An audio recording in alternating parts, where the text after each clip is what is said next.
Good morning, everyone, or good evening, whether if you are listening on this in the evening. This is the sixth episode of the YNYP, and it stands for You Need Your Planet.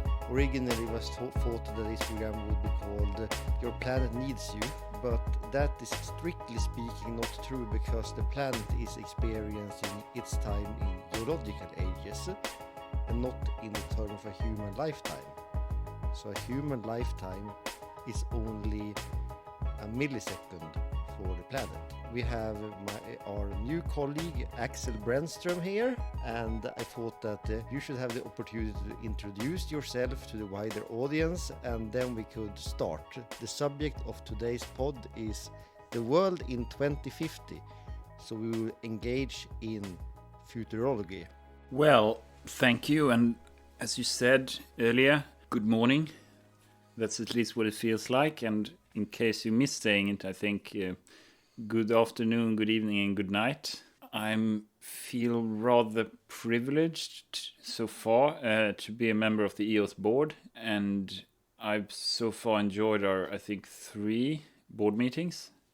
I think there are a lot of interesting opportunities, especially in this time, as the now rather tediously overstated Chinese adage says or suggests that interesting times are also very perilous and fraught with fear and so forth. I think it's a very interesting time for EOS, or rather for people who happen to be engaged in this movement to counter the growing tide of climate change. And right now looking at a fraction of a globe at Richard's Wall, and from my vantage point it rather appears as if it's just melting.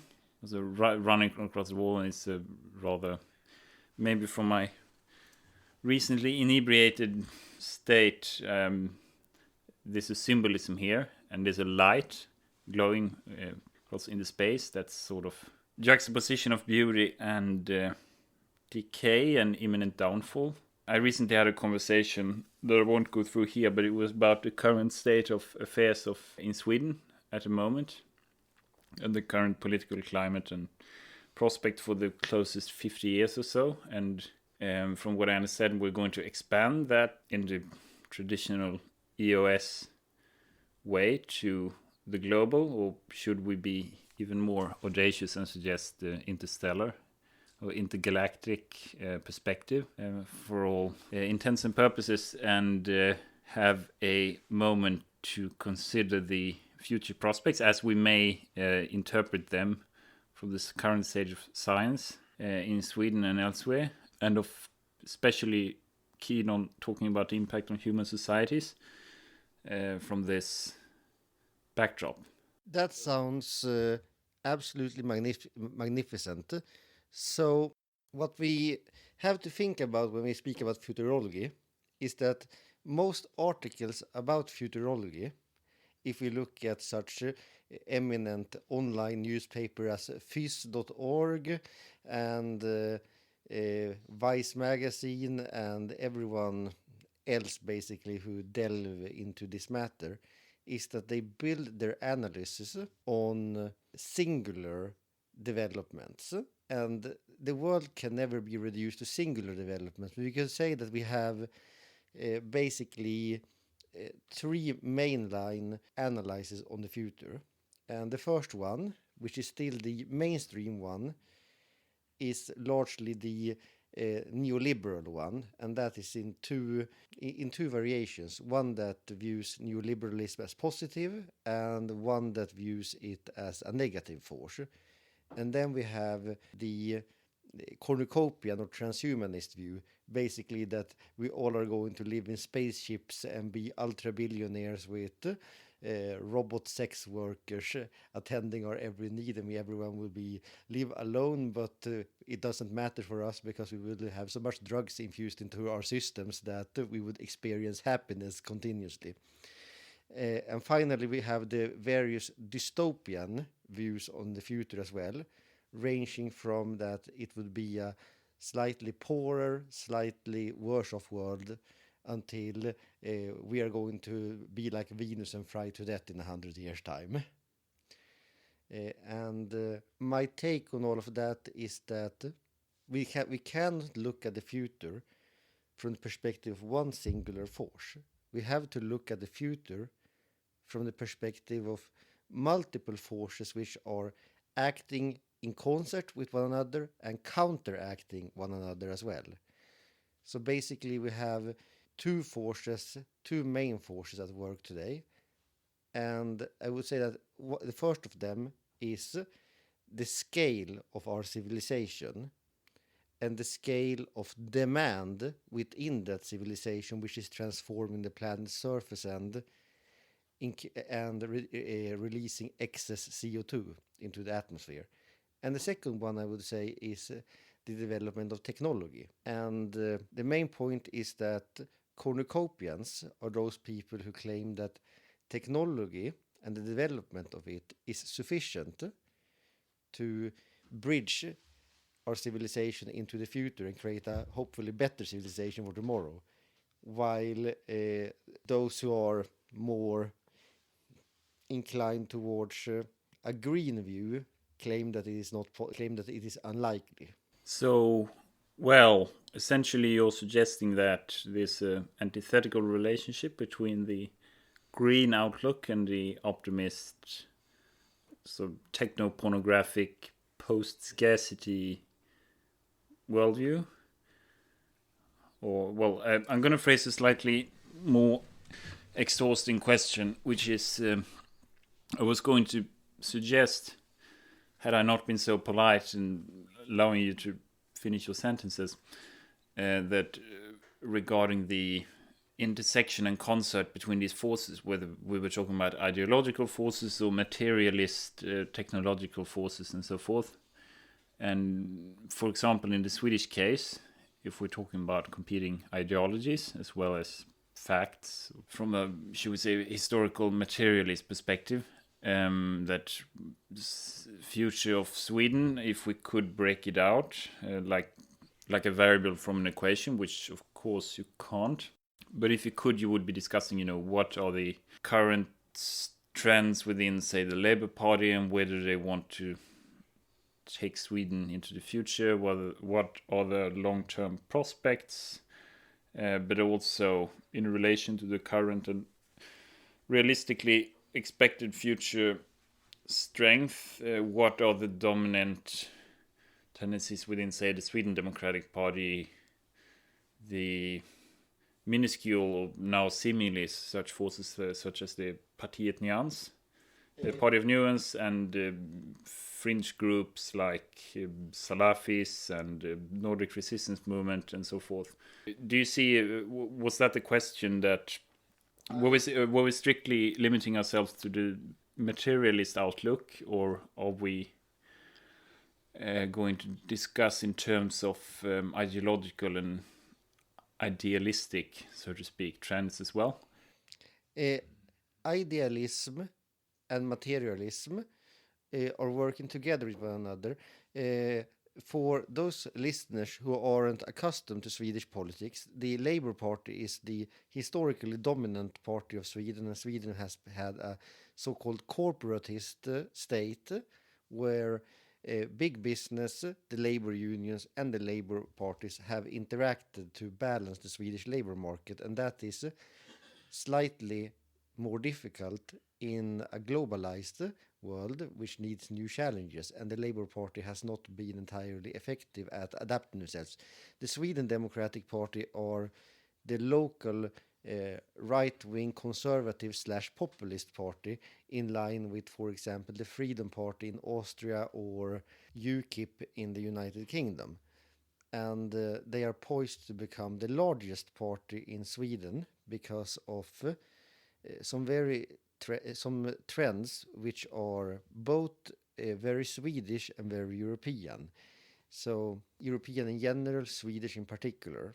And then the Party Nyans is the latest incarnation of attempts to create ethnified parties for minority people, especially the Swedish minority of Muslims. And last election cycle, there was a similar attempt by an imam based in Malmö to create a party named Yasin. And before that, it was basically a party aimed at Muslim voters. And before that, 2010, we had an attempt to start a local Swedish branch of Hizb ut Tahrir, which is a Danish Islamist Salafi party. So there has been attempts before, and they have all failed for numerous reasons. And we should, regarding the Nordic resistance movement, it is basically so that Sweden had a history of a very strong neo-Nazi, or very large neo-Nazi movement during the 1980s and early 1990s, inspired by actually some music labels who catered to that kind of music underground. And the skinhead culture in Sweden was basically 100% bonehead. So the Nordic resistance movement is basically its own culture today, with the children to the original skinheads marching in marches and shouting slogans and irritating the system at large. But to your original point, I would say that the rise of right wing populism, which we see today in the West, depends on two kinds of imbalances we see in the relationship of the industrial process globally. The first one is, of course, that we ignited industrialism without fully knowing what we embarked on and what effects it would have on the natural world. The second was that some regions began industrialization earlier than other regions and thus reaped benefits. So we had wealthy countries and we had impoverished countries. Like the term before for Africa and Latin America and large parts of Asia was here in Sweden, was the underdeveloped world. And then the term was changed into the developing world during the 1990s, when globalization and new technology and liberalization started to move capital into these countries to use their comparatively lower costs of land, capital, and labor to develop these countries. Like in 1990, the world economy was basically a 2.5 tier world economy with just Europe, North America, and Japan. Today we have like the entire world is competing with the entire world. And right-wing populism is basically a fear of competition from the third world and a fear of losing the kind of standard of living which the Western working class has gotten accustomed to. And I would say that it is not possible to understand why such parties have such an attraction power without taking into account the global development and how their analysis look like in that regard. Also that, for example, immigrants are generally benefiting an economy at large because it from two perspectives. Firstly, that there is a higher degree of professionals or future professionals who can come in. And secondly, because it holds down the wage development. And holding down the wage development is good for investments and good for businesses, but it isn't really good for workers. So there is an obvious conflict between the interests of the work sellers and the work buyers in that regard.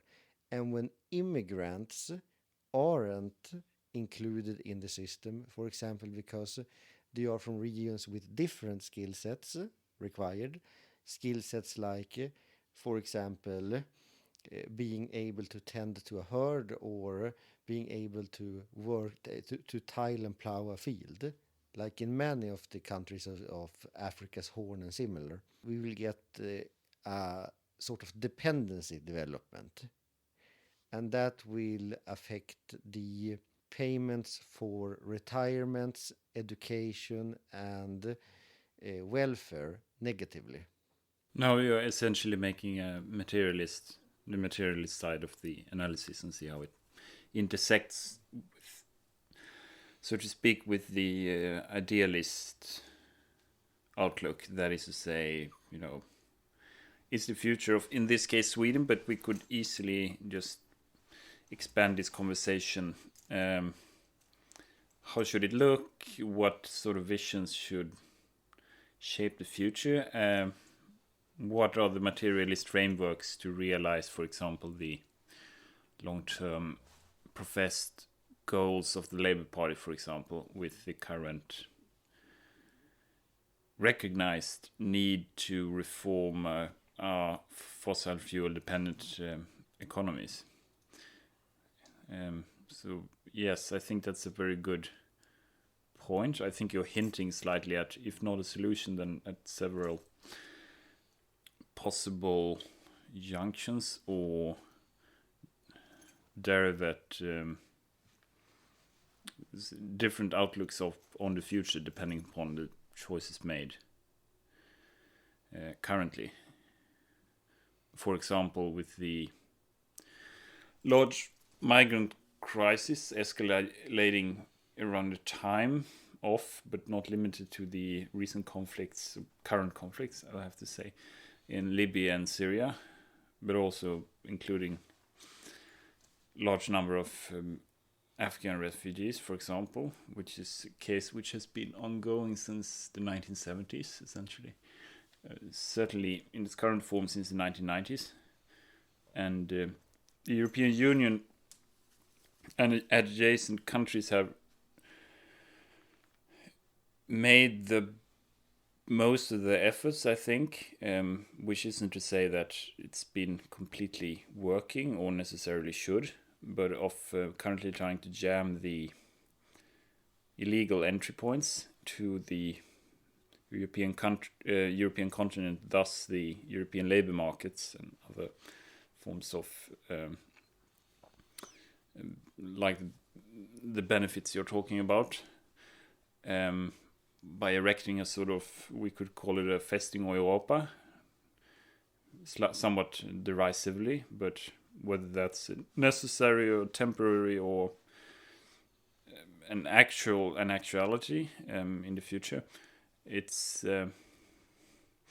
certainly changed how we look on the global economy and its promises, and also I think the general prospects for the so-called Western world and the optimism of anyone who can remember the 1990s, by which I'm already inserting a premise. I mean, I'm not talking about the 1990s in Russia or the Balkans or, say, Kashmir in northern India or Pakistan, but obviously the 1990s of the Western Europe, which was then expanded to include some rather geographically situated east of what was used to be the notion of Western Europe, and also of America, of course, and the general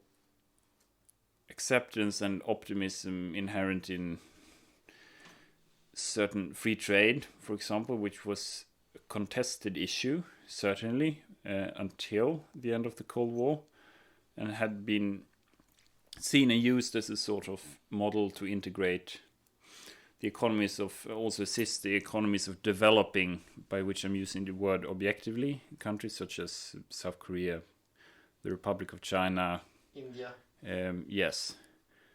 But which now became a sort of ideological precept, which also certainly swamped the labor parties. I wouldn't say the labor movement.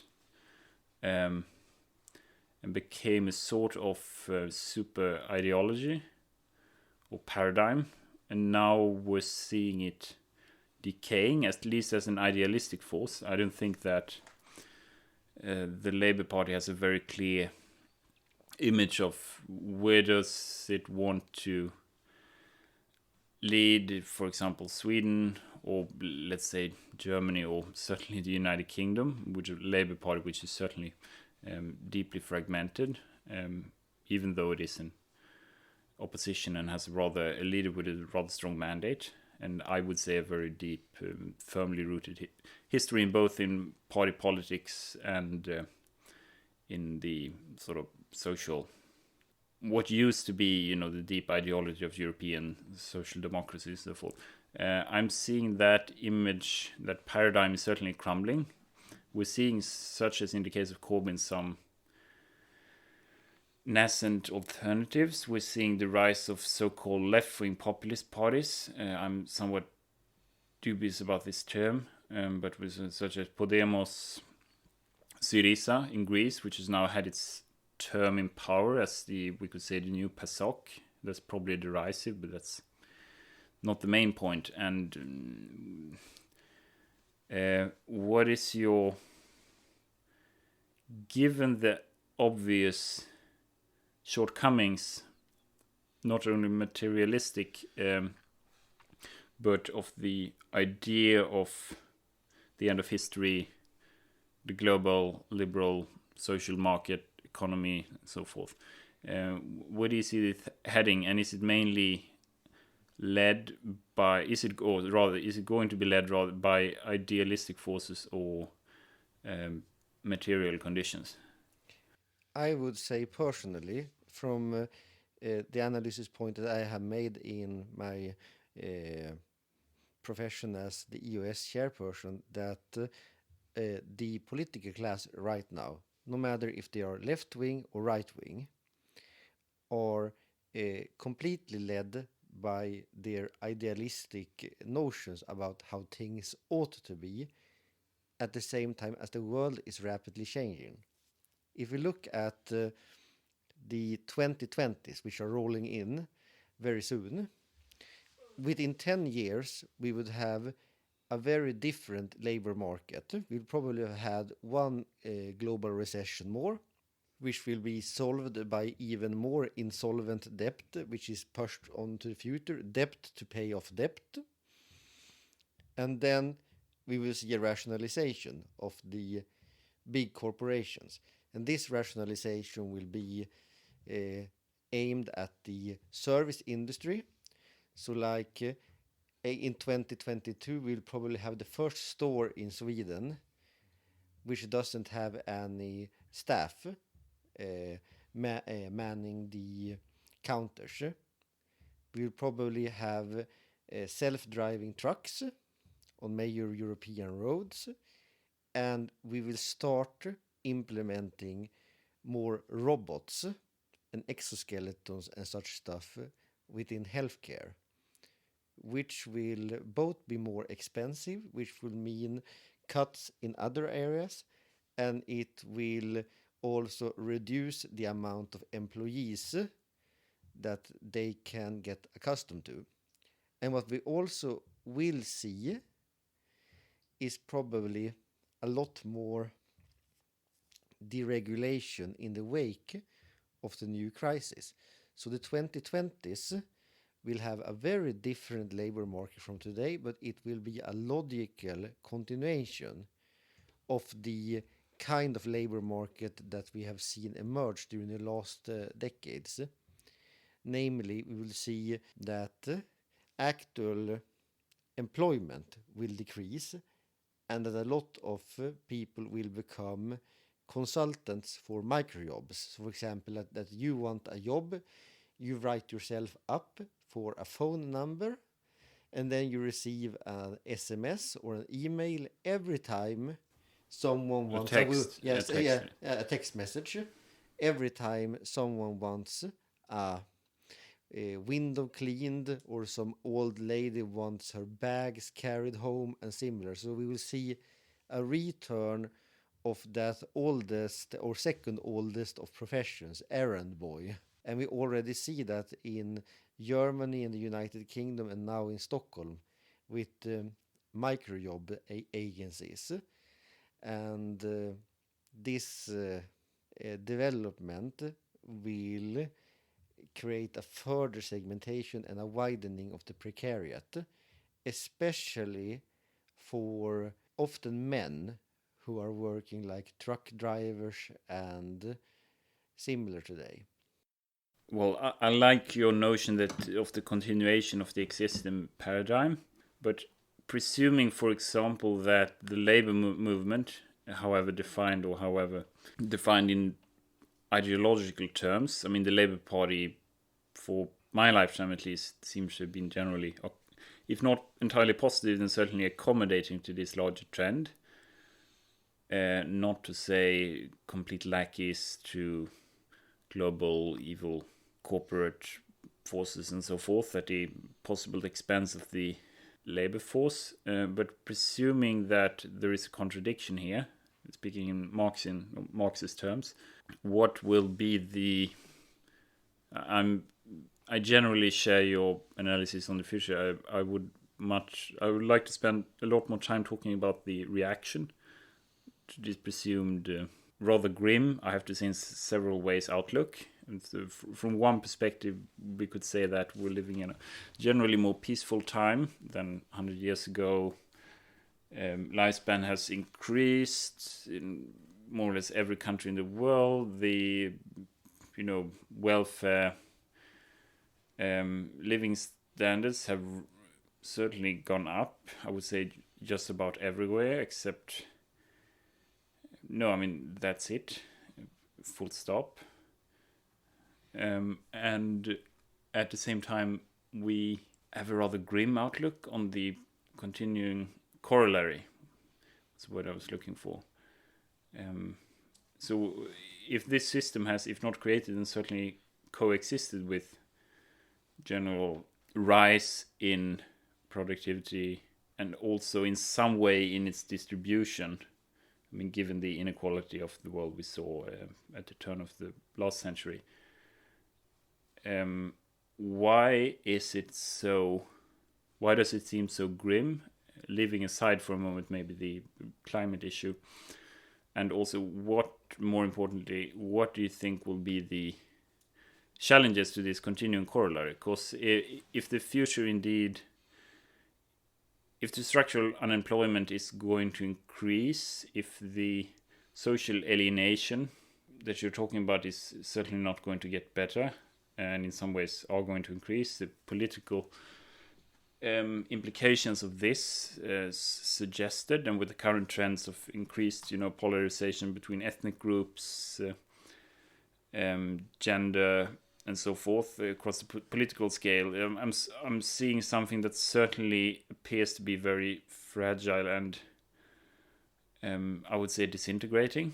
Can this corollary sustain itself, and what will be the reactions to this continuing actuality? If we disregard all other factors, I would say that it probably can sustain itself. If we look at, for example, basic income as an alternative, basic income will be good for the precariat, and it will actually also be good for the system because it will stabilize the system. And let's say that we in the US are successful in establishing our Hollands, that the Hollands are serving to strengthen local communities and similar, and creating their own social welfare systems to protect their members and connections and similar, networking and helping members get work or do what you can to do it. It will actually strengthen the system as well. So that would be kind of good for the system. Also, I'm not saying that this vision of the future is grim. This vision of the future is simply natural. Because if we look beyond the individual and look at systemic factors, what you want to do as a corporation is to minimize your costs and maximize your gains. That is what every rational corporation ought to do. Actually, in according with Swedish laws, a stock market company is by law mandated to earn as much money as possible for the stockholders. I would say that some of the ways that people are using to game the systems, like cryptocurrencies, actually are kind of destructive and will further these trends. What will stop this continuing trend is the environmental degradation. And we already are seeing the effects of that. But if we continue the current trajectory, the costs of the environmental destruction will continue to rise until the costs are equal to future growth, and then we will start to see a real decay. But we will start to see some other benefits as well. Like, for example, in the 2040s, I believe that we could get a situation with full employment, where the entire population is mobilized to, for example, build seawalls, moving cities, moving infrastructure, helping to move population, build schools, etc. So this will be in some way, I would not call it grim, but let's say it would be a full employment characterized by similar conditions as, let's say, the general full employment, at least in the Western world, in characterized by the similar conditions as the full employment seen in at least the Western world in 1940, say. Yes. To not speak that we have a geopolitical conflict between actors, and that could complicate stuff similarly. But right now, let's say the big economical conflict right now is between wealthier industrial economies and poorer industrial economies. And we could see the beginning of this conflict already 100 years ago, when Germany and the United States challenged the predominance of the United Kingdom. Germany and the United States was to the United Kingdom what China and India is to the West today. So this is nothing new. What is new is that we are using so much more resources today that it actually affects our planet to the breaking point. And when this breaking point, when we move over the breaking point threshold, we would start to see both, I would claim, a disintegration and a centralization Of the entire global system. So we will see, for example, you mentioned the year 1990 at some point, and I would make another parallel and say this is, we saw at the end of the 19th, at the threshold of the 20th century, we saw generally, as you say, with fewer financial centers, but, and say some countries like the United States existing sort of out of this system, but generally with an emerging world market, globalization, and so on. And this came to a close with the turn of that century, roughly speaking, and in the lead up to the First World War and numerous trade wars and so forth.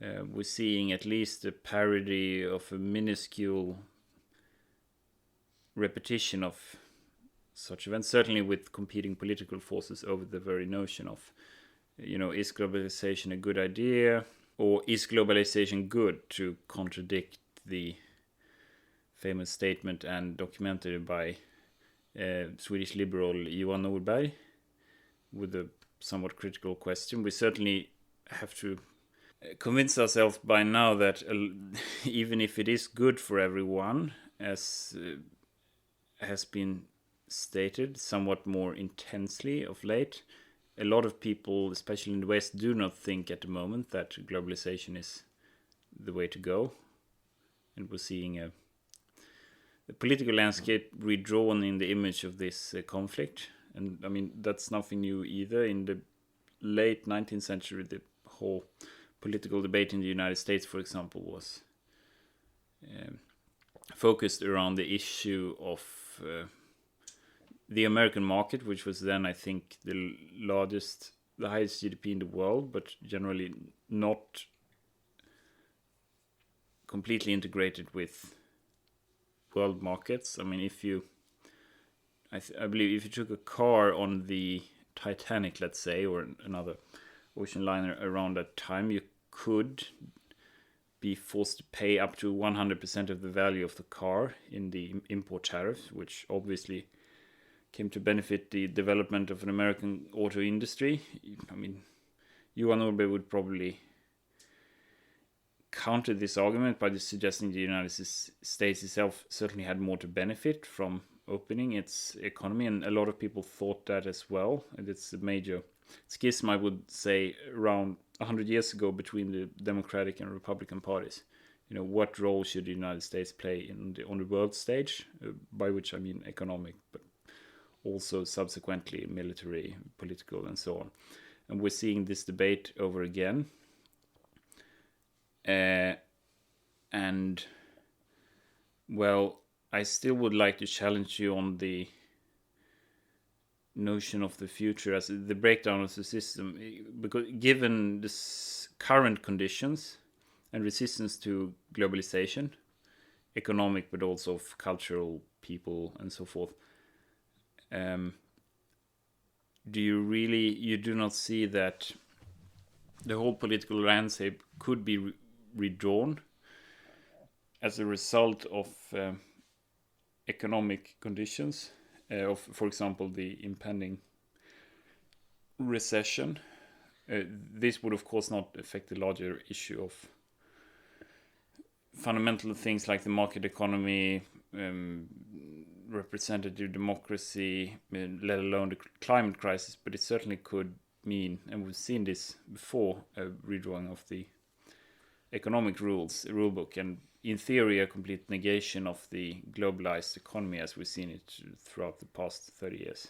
It has already happened in Greece, and I'm sure that the United States, for example, before at least 2032, the United States will have a socialist president, and then there will be some even more disillusionment when the socialist president runs up against forces which that president can control, and the situation is not desperate enough right now to weaken those forces which serve as barriers. So I certainly see the opportunity for an unraveling of the entire political system in both positive and negative terms. Partially, we were seeing that with the populist government in Italy and with Trump's victory and with the entire Brexit British sitcom comedy series. I think it's called Britcom. Yeah, have you seen the last episode? Yes, I've seen the last episode. You're up to date? Yes, the last episode is that Johnson is trying to go on a strike. What are your prospects? Or if he goes on a strike, then basically the Remainers can have their remain, because then there is no government whip, because there is no government for it is on strike. So if there is no whip, they can have a people's vote. And if they have a people's vote, then Brexit is probably cancelled. A people's vote on the terms of the agreement, or a rerun of the 2016? Basically a rerun. But the rerun would not end the question itself. I mean, I don't want to give the illusion that I'm too partisan, but I probably would have voted against it in 2016 had I been a British citizen or lived in Gibraltar for some reason. But I certainly can see, and I believe Piers Morgan actually said it already, and unusually well thought, well considered, that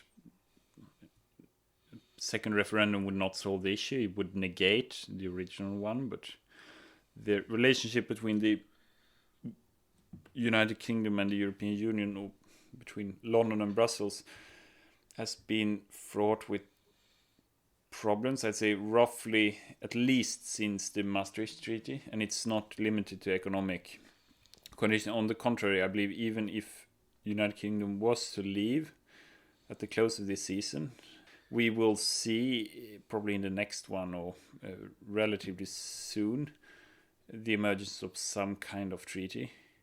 So Great Britain will certainly not be dislocated from the global or even the European economy.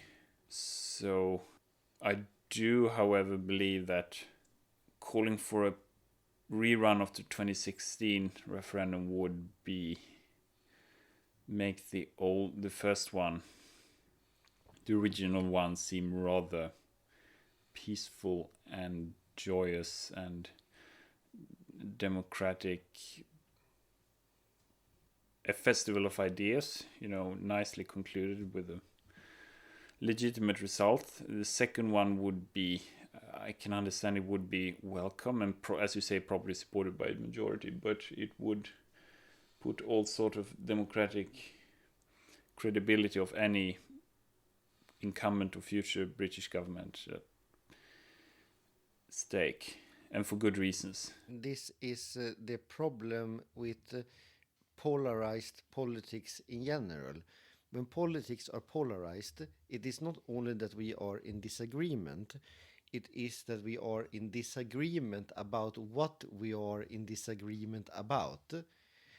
And then communication becomes impossible. What I would like to speak of and a little bit conclude this meeting with would be how the EOS could help facilitate a transition towards a more sustainable world under these conditions. Well, that seems like a rather, if not a fraught, then certainly a very heavyweight topic that could only with some difficulty be condensed into a 5-10 minute discussion.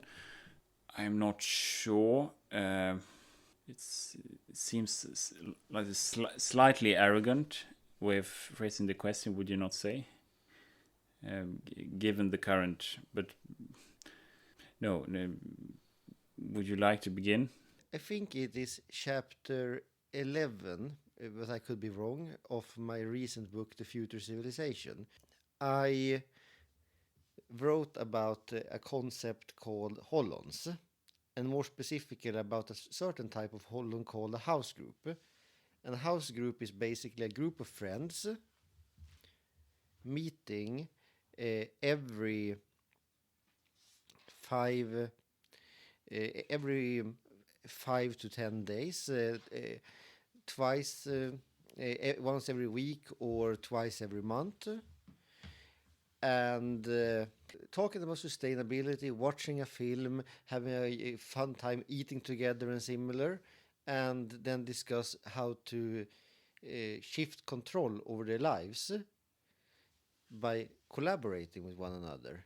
Like, for example, building their own solar power plant together, microgridding their area so that they don't have to pay electrical bills, changing their shower taps together, but also, for example, helping those members of the group who have fallen on hard times, helping people with networking and similar. We have been so atomized by the current information society and by social media, so we have forgot, and partly also by the state and the welfare systems which we have been accustomed to, that we need to find some kind of positive tribalism, and we need to reconnect with our humanity and retake some power over our own lives from corporations and from the state and from the economic forces. We are not fighting against human beings here. We are fighting against forces, and therefore every human being is a potential ally in this endeavor. It's a matter of reasserting autonomy. Which seems like a nice negation to the many trends within the current existing political climate. But I would nonetheless like to take it to the macro stage, and let's say the EOS became a global movement, or a sort of Freemason wouldn't quite cover it, but let's say a broad based movement of, say, a billion or billions of members were interested in addressing these issues, and purely on a voluntary basis, which is sort of the idea, came together to what are the prospects of actually not so much going there as what are the material prospects of actually addressing these issues, for example, energy and independence, localized, voluntarist, social safety net solutions, and so forth, and what will be the positive consequences if they are indeed realized within, say, a 10 or 20 or 30 year time span. Let's say that you are an EOS member, and the EOS has 1 billion members globally. 10 million is enough, but 1 billion or 100,000 is enough. 10,000 is enough. And you, for example, you lack employment and you lack a place in society. What you are doing then is that other EOS members in, for example, other communities give you an opportunity to stay over and help you to apply for jobs locally in your local thing. If there are EOS members who are, for example, operating businesses and similar, and now we're talking about the EOS with 10,000 members, they can help you by giving you experience, and you can get to know new people, and they can help you write your CV and similar. If we have 1 billion people, then I would say that we could aim for a transition for 10 to 20 years to transform the entire world. Because with 1 billion members globally, we can basically probably steer entire regions like Europe, North America, Russia, South Asia, and similar towards a transition. The issue is not that it is impossible. It isn't impossible. The main issue here is that there needs to be legitimacy in the process, and there needs to be affirmation of our common humanity. And there we run into one problem that needs to be addressed, and that is the discrepancy between the oldest industrial economies and the youngest industrial economies. If we have a world with a global ecological budget ceiling, which we must have in order to have sustainability, we cannot have this idea that each person in Africa should own their own car, not with the current technology and not with the current physical reality as we understand it.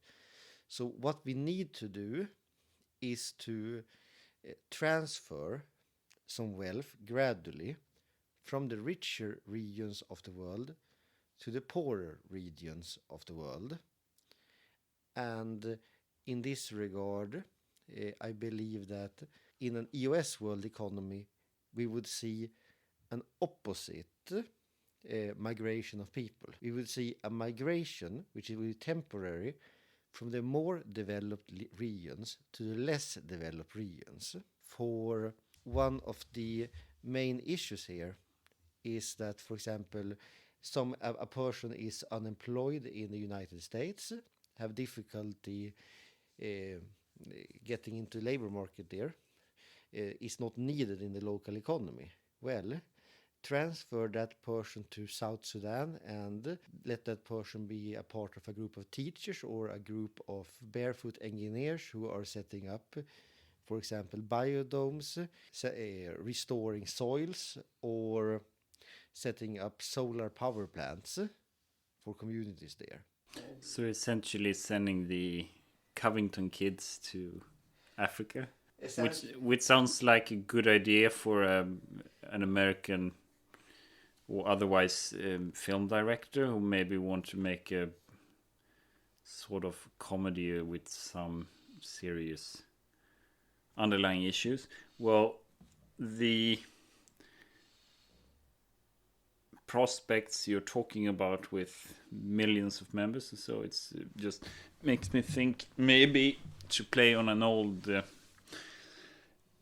tactic known in Västerbotten, where we're currently sitting. Maybe the solution, at least for some regions of the world, would then be for a group like EOS or like-minded individuals to join an organization like, say, the Muslim Brotherhood, and then change it from within. You know, it's what we call entryism. And I'm sort of joking here, but it's somewhat optimistic, given we've seen social movements, including aforementioned, rise up from very meager conditions and under considerable more societal police pressure, and organize millions of people. So giving the prospects of a global movement, and not just a international one, so to speak, such as across the region with similar issues and cultures, it certainly would seem possible to reach something, to create a grassroots movement of something like 1 billion people across different continents.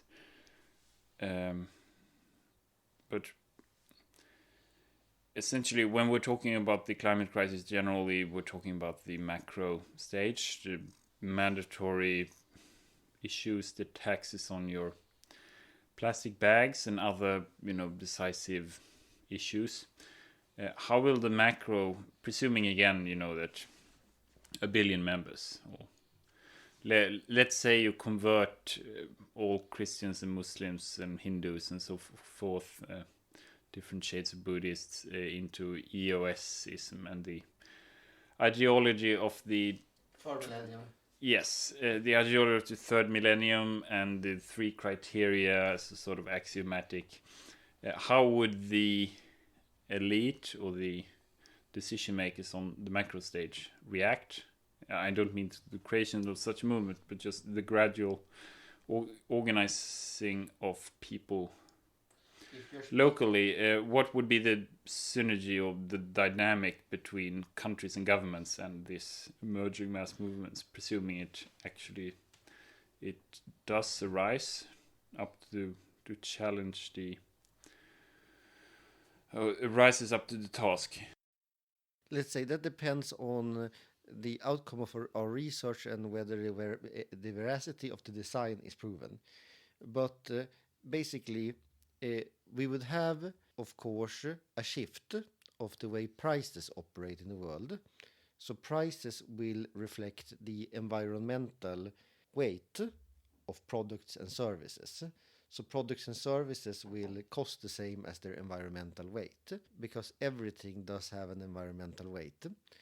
Say the second one is basically the debt-based economy. So the first step would be to move towards something like positive money, and then slowly, if it is proven to be the best path forward, shift like 2% of the income of all human beings into energy credits. And then if it is proven good, then we can shift to 5%, and then to 10%, and then so on, slowly over a time. So people won't really notice any difference from year to year, so the change wouldn't be too abrupt or too disruptive. So a gradualist approach. It sounds, at least initially, like another child of the 80s, namely there's no English term for this, but I'm sure Bernie Sanders will try to invent one, the löntagarfonderna. which you can go and look up. There is actually an English word for it, and that is the employee funds. Yeah, but I'm sure that term is a lot wider and doesn't specifically refer to the. It's anyway, in the 1980s there was a debate within the Labour Party and movement about nationalizing, and I'm using citation marks here in case before someone gets upset and throws the computer or loudspeaker or otherwise away, to by means of essentially putting parts of stocks of some major companies under the administration of certain labor movement groups. So that was the idea, as a sort of localized, workers managed, allegedly, well, nationalization, and it was a percentage discussion. Should 5 or 10% be under control? And the Prime Minister of Sweden, who was supposedly a fierce opponent of this proposal, despite his left-wing credentials, or maybe not, depending on if you asked actual or convinced socialists from this time, they were usually quite skeptic, to say the least, of this prime minister. But he had, in my view, one of his finest hours sitting and defending this proposition, and it was ultimately dropped in the early 90s, but has survived as a sort of cliche, and maybe one of the cited examples of the attempts to actually augment actual programmatic socialist agenda in the 1980s, along with the early Mitterrand administration, I think, as sort of the last courageous lashes of the once predominant labor parties. But yeah, it's certainly interesting. These are interesting proposals. I think my main, not critique, but observation would be that they are very far from the mainstream in terms of the idealist discussion and debate in Sweden and elsewhere, and generally when brought up considered fringe proposals. I mean, that's certainly been the case with notions such as National Assembly, popular sovereignty, universal suffrage, and so forth. But I'm given the time frame of the climate crisis, I'm somewhat disillusioned of how these ideas are, if not rejected, and certainly not brought to the table. So the idealist side of the equation is looking somewhat less impressive than it might, which would be including a lot of very